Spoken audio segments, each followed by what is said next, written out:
तो पिछले क्लास में हमने मर्ज सेल के बारे में जाने हैं, जिसमें आप बहुत सारे सेल को सिलेक्ट करके मर्ज कर सकते हो या फिर कंबाइन कर सकते हो। ये बहुत ही इंपॉर्टेंट टॉपिक होता है, ये वर्ड में भी रहते हैं और एक्सेल में भी रहते हैं। ओके, तो एक प्रैक्टिकल करेंगे, इससे और आसानी से समझ जाओगे कि कैसे टाइप से उसका यूज होते हैं।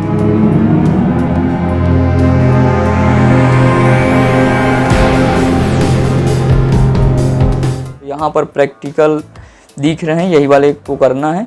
यहाँ थोड़ा हम देख लेते हैं कि कितना कॉलम लेना है और कितना रो लेना है उसके बारे में। ओके, काउंट करो यहाँ पर कितना कॉलम है कितना रो है, देखो ध्यान से। ओके, सबसे पहले कॉलम को देखेंगे। ये पहला नंबर कॉलम होगा, ये दूसरा नंबर कॉलम होगा, ये तीसरा नंबर कॉलम होगा, ये चौथा नंबर। 4 कॉलम है। ओके, 4 कॉलम लेंगे। अब कितना रो लेंगे, इधर कम है रो देखो और ये तरफ ज़्यादा है, तो जिस तरफ ज़्यादा रो है उसी को काउंट करेंगे। ये पहला रो हो गया, ये वाला लाइन, ये वाला लाइन दूसरा रो हो गया, ये वाला। उसके बाद ये वाला लाइन तीसरा रो, चौथा रो, 5वां, 6वां, 7वां, 8वां और 9वां, 10वां और 11वां। टोटल 11 लाइन है या 11 रो हैं। ओके, तो 4 कॉलम लेंगे और 11 रो लेते हैं। ओके, तो यहाँ से इसको कर लेते हैं मिनिमाइज। उसके बाद वर्ड में आ जाते हैं ऐसे। अब टेबल लेना है तो इंसर्ट में जाएंगे, उसके बाद टेबल में क्लिक करेंगे। अब यहाँ इंसर्ट टेबल में क्लिक करेंगे, टेबल लाना है तो इंसर्ट टेबल में क्लिक करो। उसके बाद ये जगह लिखेंगे हम कॉलम। देखो नंबर ऑफ कॉलम कितना थे, 4 और नंबर ऑफ रो थे 11।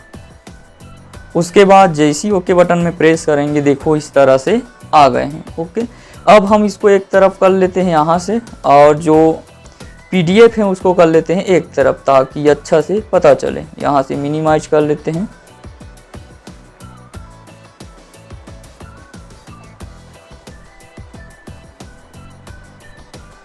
देखो स्क्रीन में दिखाई दे रहे हैं, ये कुछ इस तरह से हैं।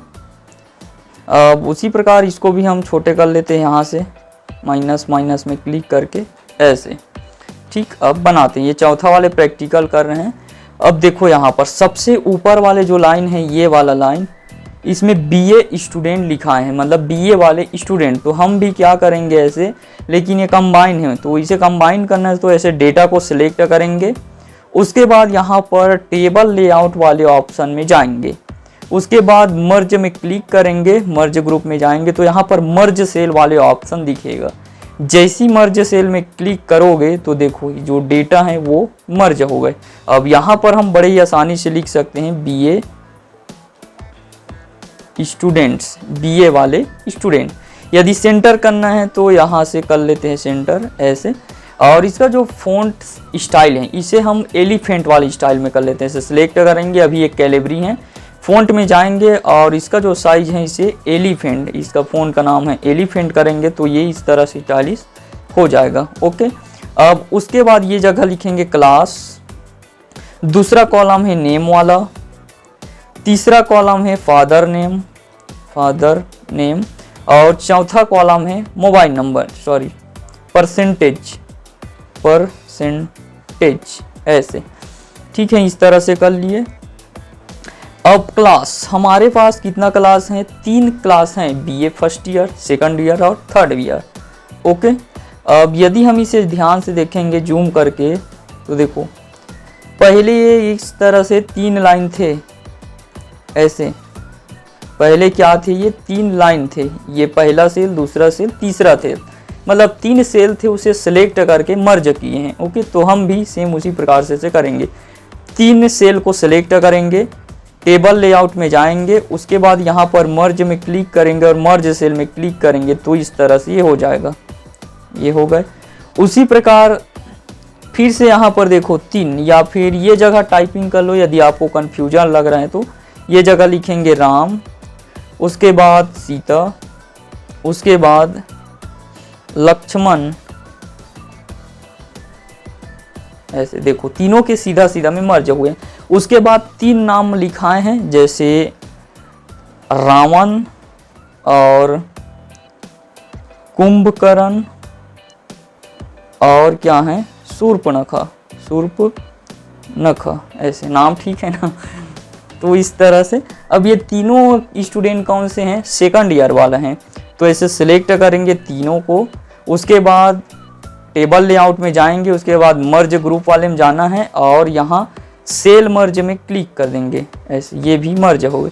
अब यहाँ पर लिख लेते हैं, पहला है बीए स्टूडेंट्स, उसके बाद दूसरा है बीए, अच्छा इसमें फर्स्ट लिखना भूल गए हैं, बीए फर्स्ट स्टूडेंट्स, और इसमें आएगा बीए सेकंड ईयर वाला स्टूडेंट, ऐसे। अब उसी प्रकार से ये तीनों लाइन को ऐसे सिलेक्ट करेंगे, उसके बाद मर्ज ग्रुप में जाएंगे और यहाँ मर्ज सेल में क्लिक करेंगे, देखो आ गए। अब यहाँ पर लिख लेते हैं बीए थर्ड ईयर, ऐसे टाइप से, ठीक,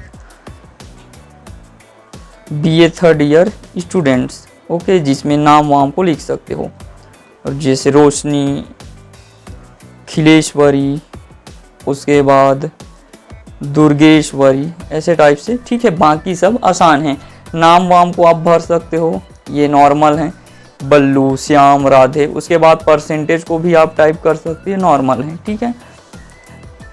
अब इसको हम कर लेते हैं फुल स्क्रीन ऐसे। अब मान ले जाइए इसे सेंटर में करना है, ये तीनों को ऐसे सिलेक्ट करेंगे। उसके बाद टेबल लेआउट के अंतर्गत यहाँ पर एक ऑप्शन होता है टेक्स्ट अलाइन में, सेंटर में क्लिक करना है तो इसमें एक बार क्लिक कर दो, देखो सेंटर में आ गए हैं। यदि बोल्ड करना है तो यहाँ से बोल्ड में क्लिक कर दो, हो गए, ठीक। उसी प्रकार हेडिंग को भी ऐसे सिलेक्ट कर लेते हैं, बोल्ड कर लेते हैं और इसे सेंटर कर लेते हैं ऐसे, ठीक। काम कर लिए हम। अब कलर वगैरह करके देख लेते हैं, तो इसमें क्लिक करेंगे। कलर करने के लिए जैसे बीए स्टूडेंट लिखा है, कलर करना चाहते तो टेबल डिज़ाइन में जाएंगे, उसके बाद शेडिंग, अब जो भी कलर में आप करना चाहते हो, मान ले जाए ये वाले कलर में करना तो ऐसे। उसके बाद हेडिंग को सिलेक्ट कर लेते हैं, हेडिंग को कलर कर लेते हैं यहाँ से, ये तीसरा नंबर वाले में, ओके। उसके बाद जो डेटा है उसको ऐसे सिलेक्ट कर लेते हैं, उसके बाद यहाँ से लाइट कलर में कर लेते हैं ऐसे। तो इस तरह से ये कंप्लीट हो जाएंगे, ओके। बाकी तो आप लिख लोगे, वीडियो लंबा बस होगा, इस कारण मैं इसको स्किप कर रहा हूँ, ओके। तो प्रैक्टिकल करके इसको देखना है। प्रैक्टिस के लिए आपको ये स्क्रीनशॉट में दिए हुए हैं, इसको आपको बनाना है। तो बताइए वीडियो कैसे लगे हैं। यदि वीडियो अच्छा लगे हैं तो वीडियो को लाइक कीजिए, चैनल को सब्सक्राइब कीजिए और आपके दोस्तों या रिश्तेदार के पास इसे शेयर ज़रूर कीजिए। और यदि ये वीडियो के नोट्स चाहिए तो डिस्क्रिप्शन में इसका लिंक दिए हुए हैं, मेरा जो वेबसाइट है वहाँ पर जाओगे, उसके बाद लॉगिन करोगे, तब नोट्स वाले सेक्शन में जाके जितना भी नोट्स वगैरह हैं उसको आप डाउनलोड कर सकते हो, ओके। धन्यवाद।